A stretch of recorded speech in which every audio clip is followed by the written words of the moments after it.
Assalamualaikum warahmatullahi wabarakatuh. Innal hamdalillah nahmaduhu wa nasta'inuhu wa nastaghfiruh wa na'udzu billahi min syururi anfusina wa sayyiati a'malina. May yahdihillahu fala mudilla lahu wa may yudlilhu fala hadiyalah. Asyhadu an la ilaha illallah wahdahu la syarikalah wa asyhadu anna Muhammadan abduhu wa rasuluh alladzi la nabiyya ba'dah. Hadirin ikhwatu iman, jemaah Majelis Taklim Iliyin yang mudah-mudahan senantiasa diberikan ridho dan ampunan Allah Subhanahu wa ta'ala. Pada kesempatan subuh kali ini, kajian tafsir di Majelis Tafsir Iliyin ini mengkaji surat Al-Baqarah ayat 218, halaman 34, Al-Baqarah ayat 218.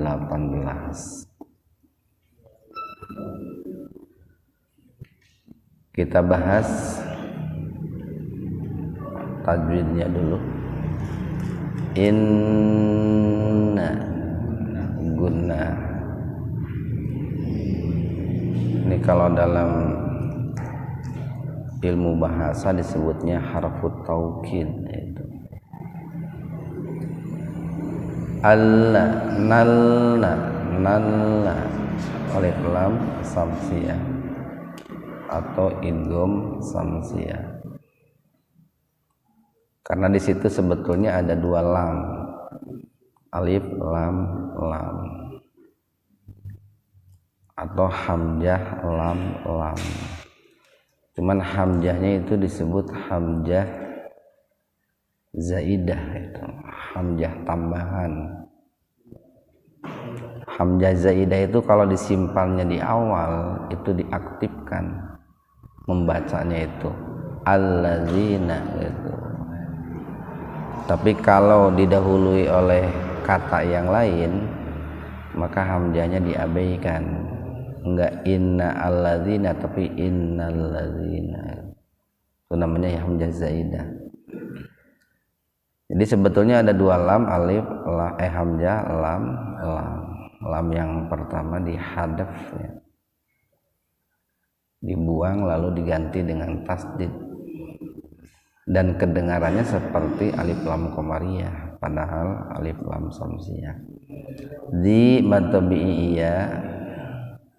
Nah, kalau dalam ilmu bahasa alladzina itu ismul mausul, itu huruf yang berfungsi untuk menyambungkan dalam bentuk plural, dalam bentuk jamak. Ini nanti ada gunanya kenapa kok Allah menyebutnya dalam bentuk jamak. A mantabi alif, manu mantabi wawu. Ini kalau dalam ilmu bahasa amanu itu terdiri dari fi'il dan fa'il di situ. Ada predikat, ada subjek. Kata kerja, ada juga pelakunya di situ. Makanya ada tambahan wawu ya. Ada wawu dan alif menunjukkan ada pelaku di situ. Wal alif lam qamariyah, alif lam samsiyah atau idgham samsiyah. Di mantabiyah. Nah, wawunya itu wawu ataf itu. Wawu ataf itu wawu yang berfungsi untuk menyambungkan, artinya dan itu. Dan beda nanti antara dan dengan atau. Ha mantabi alif, jaru mantabi wawu. Wa wajah man badal ya. Mad badal itu mirip dengan mad tabi'i alif. Disebut mirip karena dua-duanya dibaca panjang, dua ketukan. Disebut badal karena asalnya ada alif, setelah jim itu ada alif, tapi diganti dengan harokat berdiri, makanya disebut badal. Hadu mantabi wawu, fi mantabi iya, sabi mantabi iya, lillah.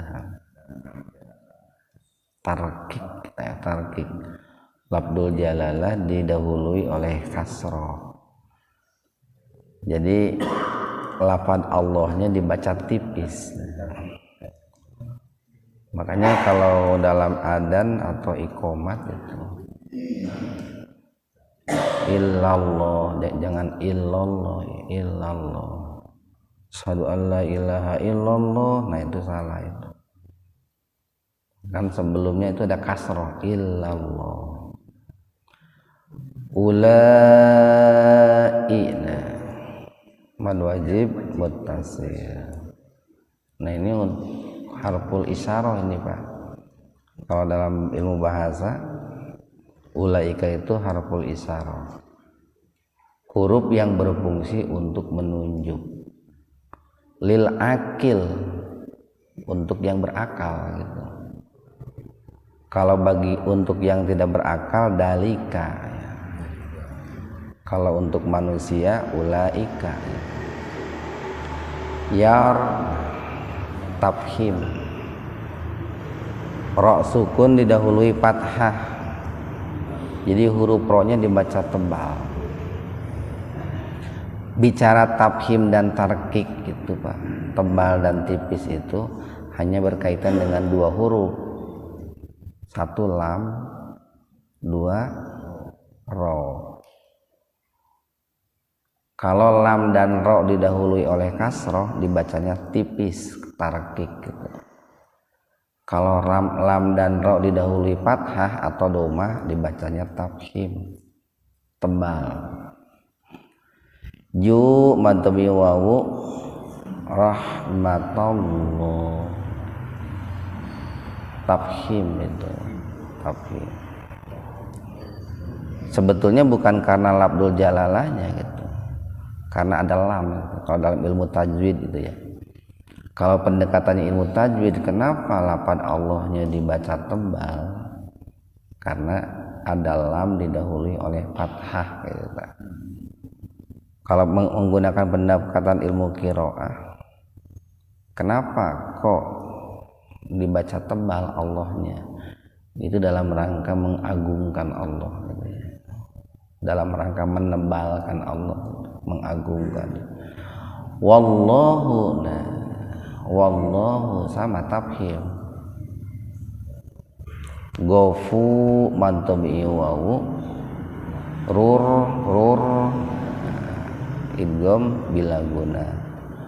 Di sisi lain tafhim itu karena ro-nya didahului oleh domatain, bahkan ro-nya kan di kasroh, di fathah. Rahim, nah, mad arid li sukun. Mad arid li sukun itu kalau ada wakof ya, atau akhir ayat atau tanda berhenti didahului oleh mad tabi'i, itu mad arid li sukun. Idealnya dibaca panjangnya 4 sampai 6 ketukan itu. Ikhwan fiddin arsadakumullah. Al-Baqarah ayat 218 ini masih kelanjutan dari Al-Baqarah 217. Yang mana dalam Al-Baqarah ayat 217 kemarin itu kan bicara tentang hukum berperang di 4 bulan yang dihormati oleh Allah, atau hukum berperang di 4 bulan yang dilarang oleh Allah untuk berperang secara hukum asal, kecuali kalau dalam rangka defensif ya, membela diri. Jadi bukan dalam rangka ofensif ya, memulai duluan bukan, tapi dalam rangka mempertahankan diri. Nah, kenapa kok disebut kelanjutan? Kalau kita lihat nih Al-Baqarah 218 ini asbabun nuzul,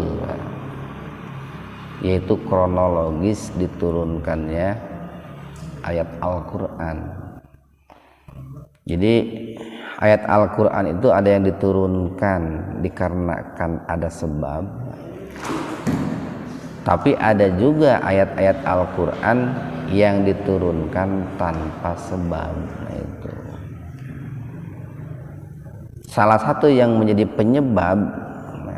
Kalau dikatakan Al-Quran itu diturunkan karena sebab, diantaranya adalah penyebabnya itu pertanyaan. Jadi ada sahabat-sahabat Nabi yang bertanya kepada Rasulullah Sallallahu Alaihi Wasallam. Makanya 217 itu yas'alunaka itu Pak. 219 nanti itu yas'alunaka anil khamri wal maisir. Itu yang sering disebut dengan ayat-ayat soal itu. Ayat-ayat yang redaksinya itu berupa pertanyaan. Yang tentu saja ya, salah satu hikmah dari sebuah pertanyaan itu kan selain untuk memahamkan diri orang yang bertanya, juga dalam rangka memberitahu atau memahamkan orang lain. Kan ada kalanya orang itu bertanya dirinya sudah tahu, tapi barangkali melihat ustadznya, kiainya tidak menyentuh pembahasan itu, atau sedang membahas satu bahasan tapi ada satu hal yang terlewatkan. Nah biasanya ada audien itu yang bertanya dalam rangka memahamkan orang lain sebetulnya, karena sebetulnya dirinya sudah tahu gitu. Nah di sini pun ini 218 ini terkait dengan pertanyaan para sahabat gitu, yang waktu itu mereka sedang berangkat ke medan perang. Terjadi sebelum perang Badar ini Pak. Dikatakan dalam riwayat itu ini merupakan pasukan kecil ini. Pasukan kecil yang dipimpin oleh Abdullah bin Jahsy. Cuman tidak disebutkan nama perangnya gitu ya. Tapi yang jelas ini terjadi sebelum perang Badar. Karena kan di zaman Rasulullah itu cukup banyak Pak, peperangan yang terjadi cukup banyak. Ada perang yang disebut dengan Ghazwah itu. Ada yang disebut dengan Sariyah itu. Kalau Ghazwah itu peperangan yang diikuti oleh Nabi, dipimpin langsung oleh Nabi. Kalau Sariyah itu peperangan yang Nabi tidak ikut itu Pak. Tapi Nabi hanya memerintahkan, menginstruksikan, itu Sariyah namanya. Nah ini perang ini pun karena Nabi tidak mengikuti, maka disebutnya Sariyah itu. Sirun itu kan identik dengan sembunyi, tidak diketahui, tidak diikuti, nah itu Pak. Karena Nabi tidak tampil di situ disebut Sariyah. Nah, waktu itu para sahabat yang dipimpin oleh Abdullah bin Jahsy itu bertanya kepada Rasulullah, "Ya Rasulullah, apakah perang yang kami lakukan ini atau dengan sebab perang yang kami lakukan ini kami akan dinilai oleh Allah sebagai para mujahidin?" Nah, itu. Jadi mereka sangat menginginkan sekali gitu. Allah melabeli mereka, memberikan predikat kepada mereka itu sebagai mujahidin ya, para pejuang Islam gitu. Jadi keinginan yang sangat luar biasa gitu Pak. Keinginan-keinginan yang berkaitan dengan kebahagiaan ukhrawi gitu. Bukan hanya sebatas gelar-gelar duniawi gitu. Nah lalu turunlah ayat ini Pak, di mana ayat ini memberikan sebuah kabar gembira bagi mereka ya, dan sekaligus motivasi bagi kita bahwa untuk meraih kunci kesuksesan atau meraih kunci kebahagiaan itu kita harus melakukan secara garis besar 3 poin yang Allah katakan di Al-Baqarah 218 ini.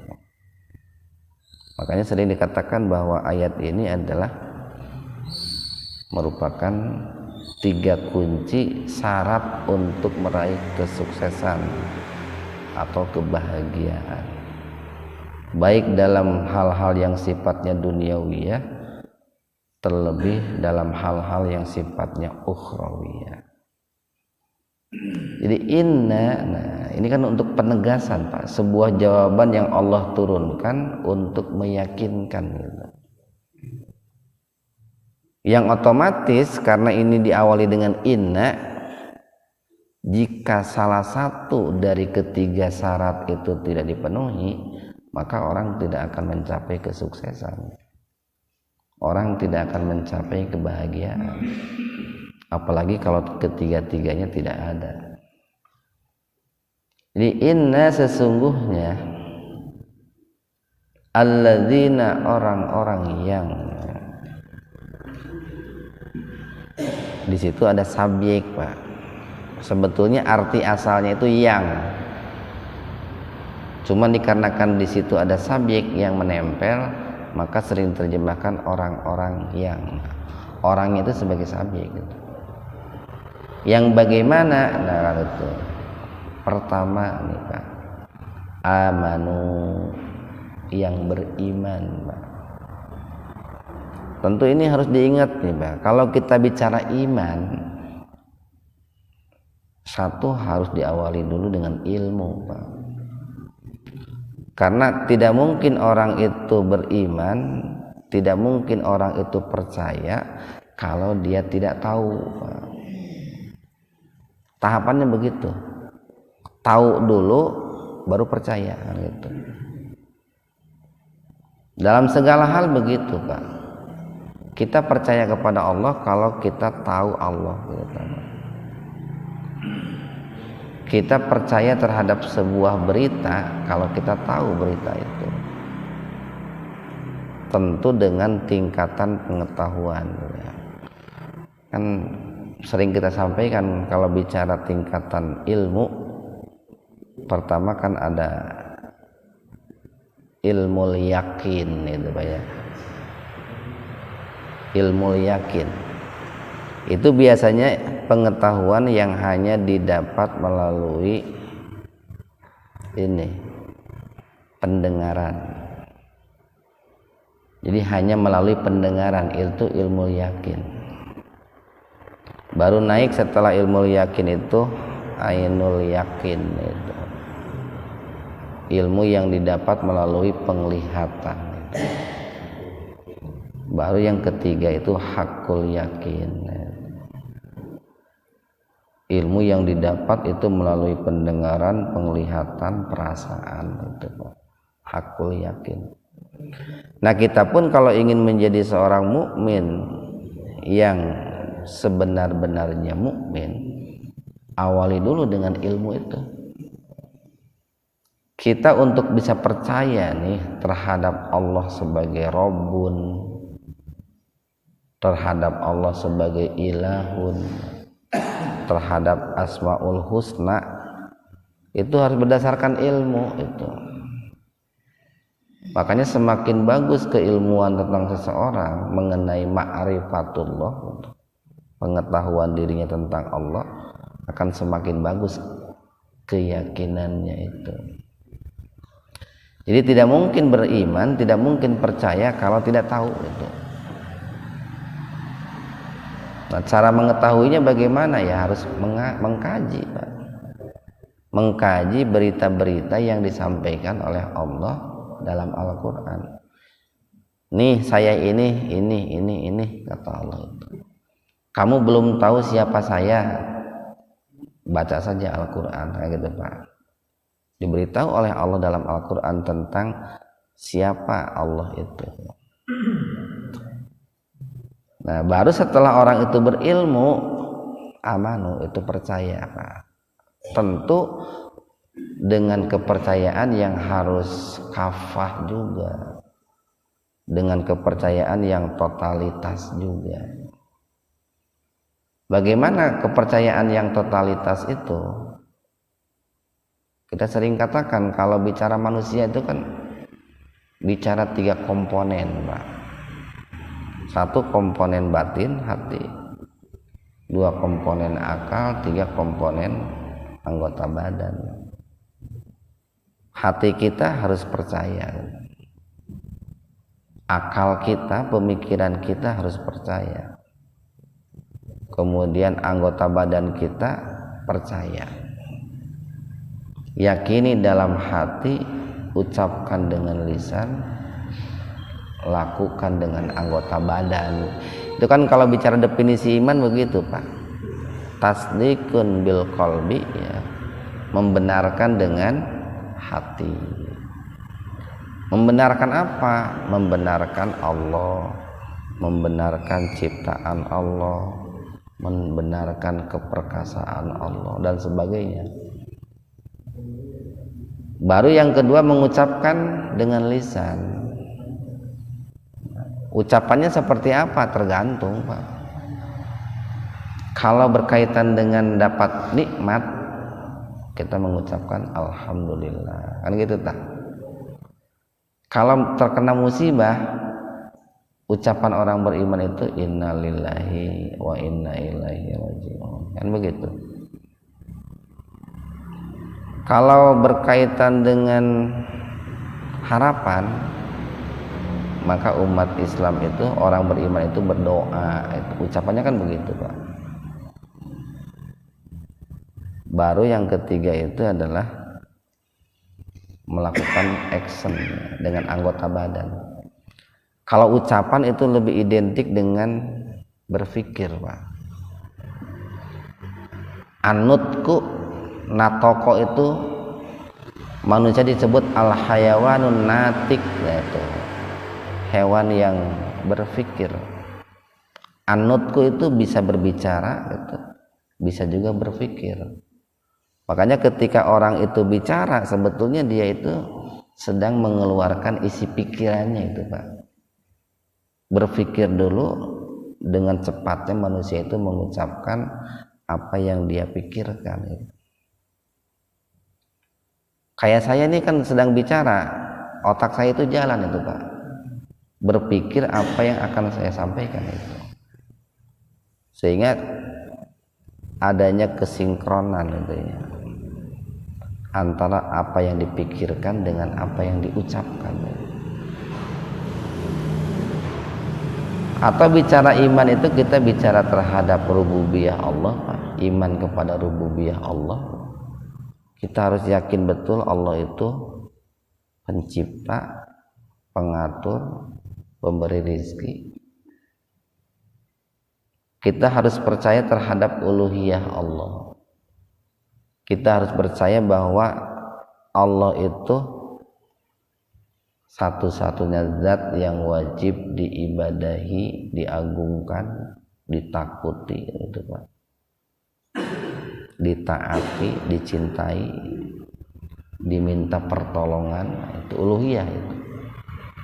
Termasuk kita percaya terhadap asma Allah, iman terhadap asmaul husna itu. Kemudian nih, kalau kita lihat Pak nih, di sini semuanya Allah menggunakan bentuk plural, jamak. Tandanya apa? Wawu dan alif. Ketika Allah bicara amanu, di ujungnya ada wawu dan alif. Bicara hajaru, di ujungnya alif, wawu dan alif. Bicara jahadu, ujungnya ada wawu dan alif. Nah itu menunjukkan Pak, perlu adanya kebersamaan itu. Perlu berjamaah gitu Pak, perlu berukhuwah. Jadi beriman itu jangan sendirian gitu. Tidak akan kuat mungkin Pak kalau beriman sendirian itu. Berhijrah pun tidak boleh sendirian, tetapi kita harus berjamaah karena tantangan dan hambatannya besar. Kan sesuatu yang berat kalau diatasi bersama-sama menjadi ringan. Apalagi yang namanya jihad itu perlu adanya berjamaah, perlu ada shaf barisan itu. Innallaha yuhibbul ladzina yuqatiluna fi sabilihi shaffan itu ka'annahum bunyanun marsus. Allah itu sangat menyukai, mencintai orang-orang yang berjuang di jalan Allah shaffan itu, dengan barisan yang rapat, yang rapih, seia sekata, satu visi, satu misi, satu tujuan, seolah-olah sebuah bangunan yang kokoh itu Pak. Masjid ini bisa berdiri tegak kokoh karena masing-masing material yang ada bersatu.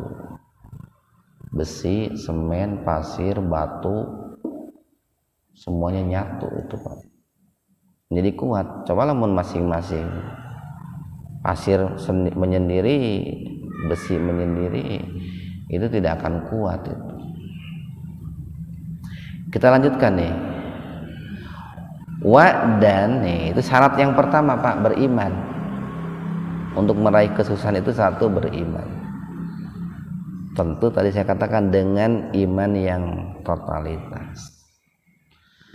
Kemudian yang kedua, dan alladzina, orang-orang yang hajaru, berhijrah. Wawunya wawu atop, artinya dan. Kalau dan beda dengan au, wa dengan au beda. Kalau wa itu dan, kalau au itu atau. Kalau dan itu satu paket biasanya Pak. Saya dan kamu, suami dan istri, nah itu Pak satu paket. Tapi kalau atau pilihan, yang pergi itu saya atau kamu, nah itu kan pilihan Pak, salah satu. Nah dikarenakan wawunya wawu atap, maka ini satu paket ini Pak, tidak boleh hilang salah satunya. Artinya begini nih, orang tidak dikatakan beriman kalau dia tidak melaksanakan hal-hal yang berikutnya. Atau orang tidak dikatakan atau tidak akan diterima hijrahnya dan jihadnya kalau tanpa dilandasi oleh iman itu. Karena satu paket begitu. Jadi yang kedua itu adalah walladzina, dan orang-orang yang hajaru, berhijrah. Nah apa hijrah itu? Secara sederhana hijrah itu adalah al-intiqal, berpindah itu Pak, berpindah. Secara garis besar berpindah itu terbagi dua. Satu ada hijrah makani Pak, berpindah tempat. Yang kedua ada hijrah akidi, ada atau hijrah syar'i itu. Ada yang menyebutnya hijrah syar'i, ada yang menyebutnya hijrah akidi. Hijrah yang bersifat syar'iyah atau yang terkait dengan akidah, dengan perilaku. Ya dua-duanya penting. Minimal yang kedua Pak, minimal yang kedua, hijrah syar'iyah, hijrah akidah itu, hijrah tindakan perilaku. Nah, bagaimana hijrah makani itu? Nah, itu Itu dulu yang pernah dicontohkan oleh Rasulullah dan para sahabat. Kalau tidak salah semasa hidupnya Rasulullah Sallallahu Alaihi Wasallam itu hijrah makani, Pak. Hijrah tempat itu 3 kali. Satu, beliau itu hijrah ke Habasyah itu Pak ya, ke Ethiopia itu. Kemudian yang kedua, ini saya lupa yang kedua itu. Yang terakhir beliau itu hijrah ke Taif itu. Yang hari ini disebut Madinah Al-Munawwarah. Dulu namanya itu Taif itu. Jadi 3 kali hijrah tempat yang pernah dilakukan oleh Rasulullah dan para sahabat. Kenapa kok mesti hijrah tempat?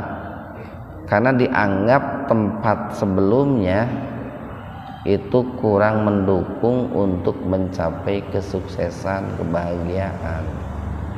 Atau dipandang tempat yang baru itu lebih mendukung untuk meraih kesuksesan atau kebahagiaan. Ya kita pun boleh-boleh saja Pak. Bahkan dalam saat tertentu, dalam situasi tertentu, hijrah tempat ini menjadi diharuskan juga bagi kita.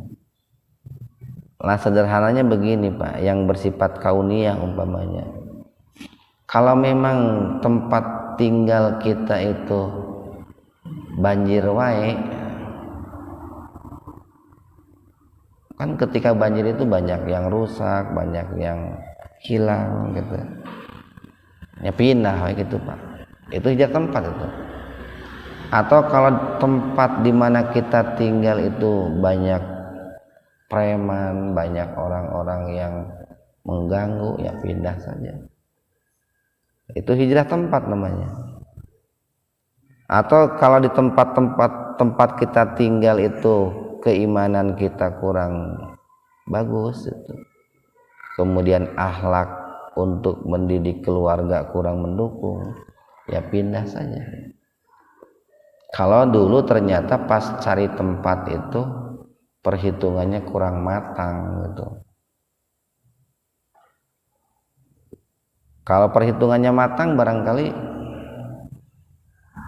kayak begini, kan sebelum kita mencari tempat itu kan dianjurkan oleh Nabi itu sebaik-baik tempat adalah tempat yang di situ ada masjidnya, kan gitu Pak. Kan gitu Pak. Jadi tong ngajarawuhan teuing masjid. Ya dalam arti kalaupun kita jauh dari masjid, ya di sisi lain ada juga kan pahalanya lamun leumpang lebih gede gitu. Cuman persoalannya khawatir kita kalau jauh dari masjid iman kita kurang tergugah gitu, kurang diri kita jarang teringatkan gitu. Minimal kalau dekat masjid kan sering dengar suara adzan, sering dengar suara sholat, sering dengar suara pengajian, akan begitu. Yang kedua ada hijrah syar'iyah atau akidah, yaitu hijrahnya keyakinan, hijrahnya pemahaman ibadah, hijrahnya akhlak, hijrahnya gaya hidup, hijrahnya orientasi hidup.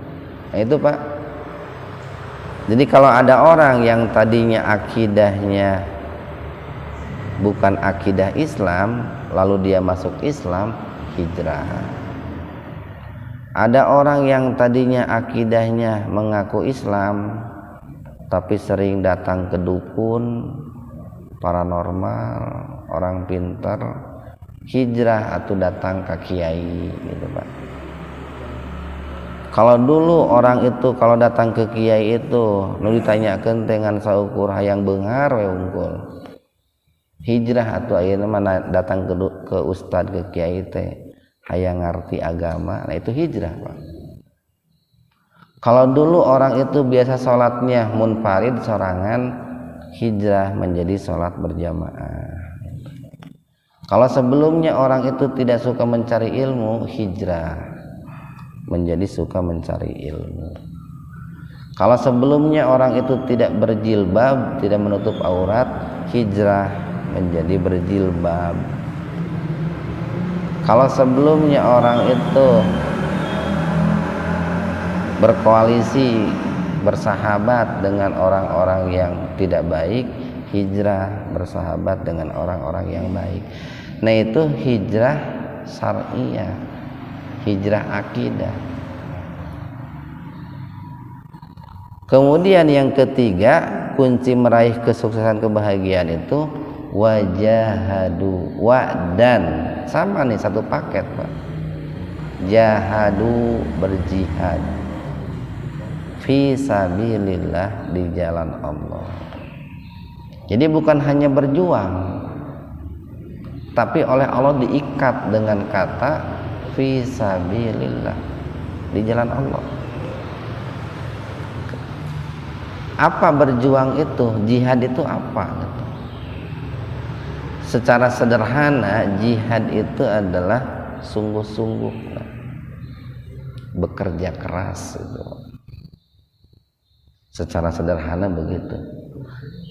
Atau secara lebih lengkapnya yang disebut dengan jihad itu adalah mengerahkan segala potensi, segala daya, upaya untuk meraih keridhaan Allah.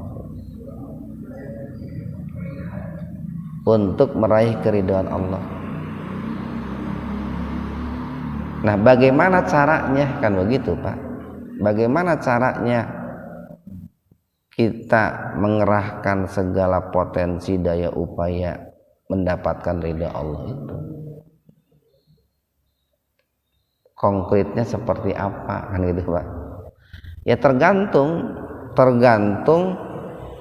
situasi, kondisi, tantangan, rintangan, hambatan yang dihadapi. Kalau memang yang dihadapinya itu adalah orang-orang kafir yang mengganggu Islam dengan senjata, maka hadapilah mereka itu dengan sungguh-sungguh menggunakan senjata juga. Makanya ayeuna orang kafir memerangi Islam dengan senjata dilawan ku baca Quran atau itu logikanya kan nyambung gitu.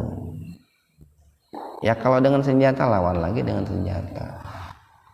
Kalau orang-orang kafir itu memerangi Islam dengan pemikiran yang sering disebut dengan ghazwul fikr itu kan, perang urat saraf tenaga itu, Pak. Perang konsep, perang program, perang metode, perang teori, nah itu perang gagasan. Ya lawan juga dengan seperti itu. Atau perang itu umpamanya perang seorang yang berjihad, ya, berjihad bagi orang-orang yang tidak punya ilmu, maka jihadnya itu thalabul ilmi itu, Pak. Atau jihad jika dikaitkan dengan mencari nafkah, seorang suami mencari nafkah, berjihad untuk berkeluarga. Seorang istri yang melahirkan itu kan perlu perjuangan keras itu, Pak. Seorang yang sakit untuk sembuh perlu perjuangan keras. Makanya secara garis besar jihad itu ada yang jihad yang sifatnya internal gitu, Pak. Ada jihad yang sifatnya eksternal. Jihad yang sifatnya internal itu berkaitan dengan mengerahkan segala daya dan upaya yang dimiliki untuk melawan diri kita sendiri, Pak. Itu yang disebut dengan jihadun nafas itu, Pak. Melawan kebodohan, melawan kemalasan, melawan sifat pesimis, melawan segala macam lah, Pak. Keterpurukan itu perlu dilawan kan, perlu berjihad untuk melawan kenegatifan yang ada dalam jiwa kita. Diperangi itu kan, kenegatifan itu kan sifat setan. Jadi lamun isuk-isuk hese hudang salat subuh harus berjuang kan. Lamun ayeuna isuk-isuk resepna can ukul mung gawe harus berjuang, itu Pak. Lamun resepna poya-poya hura-hura padahal duit teu boga harus berjuang kan untuk bisa hidup sederhana, itu Pak. Jadi dalam segala hal itu perlu, itu yang sifatnya intern Pak, dengan diri kita itu internal. Ada jihad yang berkaitan atau yang sifatnya eksternal. Karena kan di samping hambatan yang datang dari diri, ada juga hambatan-hambatan yang datang dari luar itu. Ya dua-duanya penting. Kan faktor orang meraih kesuksesan itu rintangannya dua, ada internal, ada eksternal. Nah, mengatasinya itu perlu dengan berjihad. Tapi tentu harus fisabilillah. Motif dan orientasinya itu karena Allah itu. Caranya pun karena Allah. Nah, bagi orang yang melaksanakan 3 kunci tadi ini Pak. 1 beriman, 2 berhijrah, 3 berjihad, 1 paket, tidak boleh hilang salah satunya. Maka kata Allah itu, ulaika, mereka itulah yarjuna, yang disebut orang yang mengharapkan rahmat Allah. Jadi rahmat Allah itu perlu diundang Pak oleh kita. Kita perlu mengetuk untuk hadirnya rahmat Allah, baik itu berupa Rahman ataupun berupa Rahim, baik berupa kasih ataupun sayang. Caranya iman, hijrah, jihad. Tiga hal itu 1 paket. Iman, hijrah, jihad itu. Tanpa 3 hal itu orang tidak akan sukses itu Pak. Nepikeun ka belut buluan ogen. Tanpa 3 hal itu orang tidak mungkin bahagia di akhirat.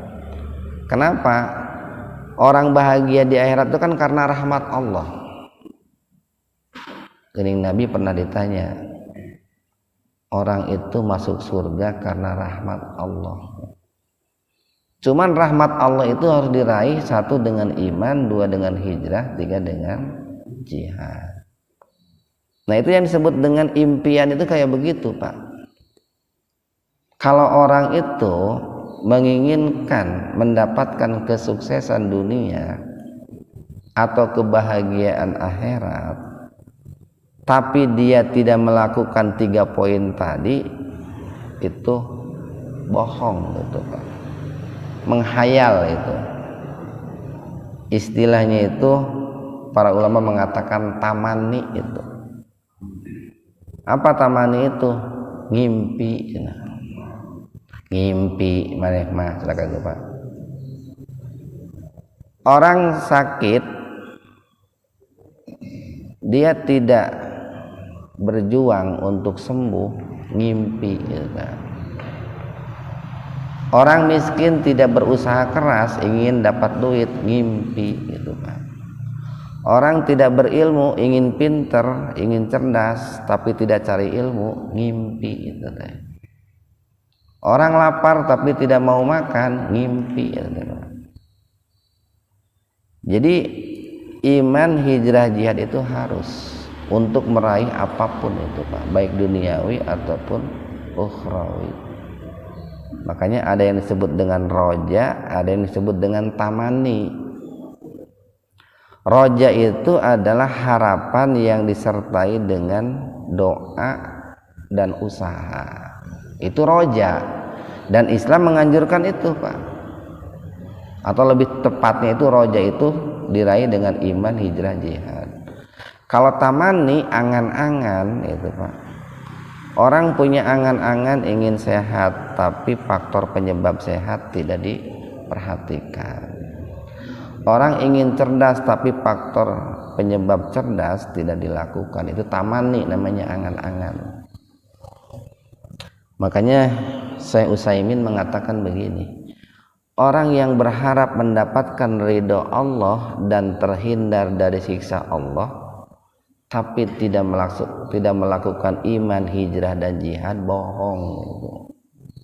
Bohong. Tidak mungkin didapat rahmat Allah dan tidak mungkin terhindar dari siksa Allah. Wallahu, dan Allah itu Ghafurun, Maha Pengampun. Allah itu mengampuni dan menutupi dosa-dosa kita. Kemarin pernah kita sampaikan, Ghafur itu Allah mengampuni dan menutupi dengan pengampunan yang banyak, dengan pengampunan yang banyak. Kalau Ghaffar, Allah mengampuni dan menutupi dengan ampunan yang berkali-kali. Boleh, bisa jadi orang itu dosanya satu tapi diampuni oleh Allah berkali-kali. Dan bisa juga orang itu dosanya banyak tetapi ampunan Allah pun sangat banyak. Makanya Allah itu punya nama itu Ghaffar dan Ghafur. Beda itu Pak, di Asmaul Husna itu beda. Ada Al-Ghaffar, ada Al-Ghafur. Sepintas kan seperti sama itu, tapi sebetulnya sasarannya beda. Rahimun, dan Allah pun Maha Penyayang. Nah, munculnya kalimat ini Pak, munculnya kalimat ini sebagai bentuk kasih sayang Allah. Kenapa sebagai bentuk kasih sayang Allah?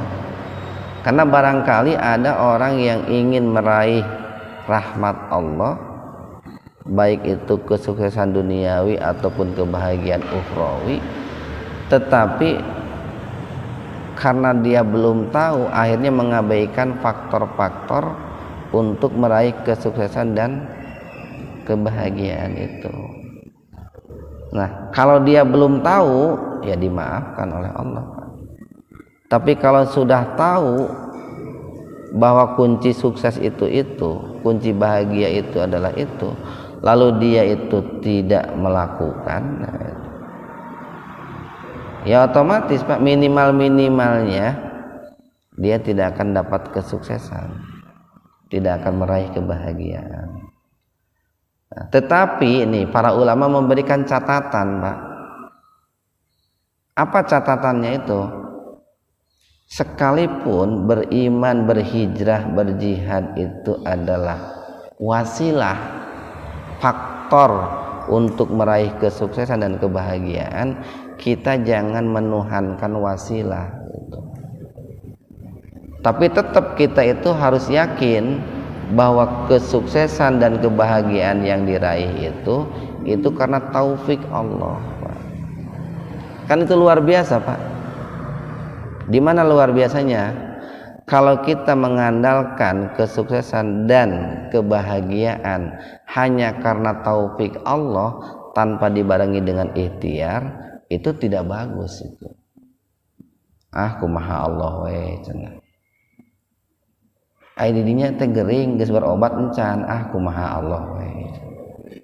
Kan siga alus tapi goreng eta Pak. Ada orang tidak punya uang tapi nggak mau bekerja. Kerja tuh kalau ingin dapat uang mah kumaha Allah we. Kan gitu. Nah, itu hanya mengandalkan taufik Allah. Tapi ikhtiarnya, iman, hijrah, jihadnya nggak dilakukan. Ada juga orang itu yang menuhankan wasilah. Dia menuhankan usaha, ikhtiar, tapi tidak menyerahkan urusannya kepada Allah. Tidak boleh juga Pak. Nah, makanya kita itu Ahlus Sunnah wal Jamaah itu memadukan Pak, memadukan antara keinginan dan kemampuan kita dengan kehendak Allah. Allah punya kehendak, lalu kehendak Allah itu kita jemput dengan keinginan kita dan kemampuan kita, baru itu kesuksesan dan kebahagiaan itu diraih. Nah, mudah-mudahan ada hikmah dan manfaatnya untuk kita semua. Wabillahi taufiq wal hidayah. Assalamualaikum warahmatullahi wabarakatuh.